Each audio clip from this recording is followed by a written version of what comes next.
આખા દેશમાં સૌથી પહેલા જોવા મળવાની છે આ સ્માર્ટ પાર્કિંગની સિસ્ટમ કે જે અમદાવાદના સિંધુ ભવન રોડની ઉપર અત્યારે ઇન્સ્ટોલ કરવામાં આવી છે ફોર ટ્રાયલ બેસિસ.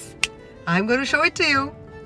આ છે અમદાવાદનું સિંધુ ભવન અને આ છે એ સ્માર્ટ પાર્કિંગ કે જેને લગાડવામાં આવ્યું છે ફોર ટ્રાયલ બેસિસ. આ પીળા પટ્ટાની અંદર તમારે તમારી ગાડી લગાડવાની છે.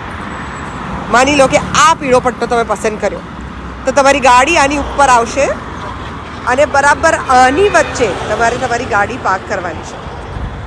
This is what it is. દેખાય છે AMC smart parking.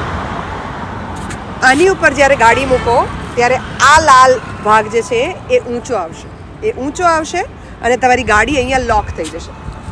You can read these details here. તમારે મોબાઈલ કેમેરાનો ઉપયોગ કરીને આને સ્કેન કરવાનું છે. આ સ્કેન કરશો તો જ તમે તમારું પાર્કિંગ ખોલી શકશો. ઇન્સ્ટ્રક્શન્સ અહીંયા લગાડવામાં આવી છે. અત્યારે આ પાર્કિંગ વિના મૂલ્યે ઉપલબ્ધ છે. આનો હેલ્પલાઇન નંબર પણ અહીંયા મૂકવામાં આવ્યો છે. And now we are going to test this parking by parking our own car here. હવે ગાડી આપણે બરાબર આ રેડ પટ્ટાની ઉપર મૂકી છે.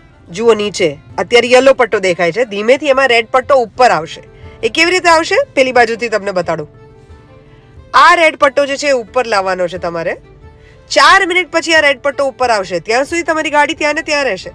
પછી જો લાંબુ પાર્ક હોય તો આ રેડ પટ્ટો આ જેવી રીતે ઉપર આવ્યો ને બરાબર એવી રીતે 4 મિનિટ પછી ઊંચો આવશે. એની ઉપરથી ગાડી કાઢી લેશો તો ટાયર ખરાબ થશે એટલે એવું નહીં કરતા. આ સ્કેનર જે છે એને તમારે મોબાઈલથી સ્કેન કરવાનું છે.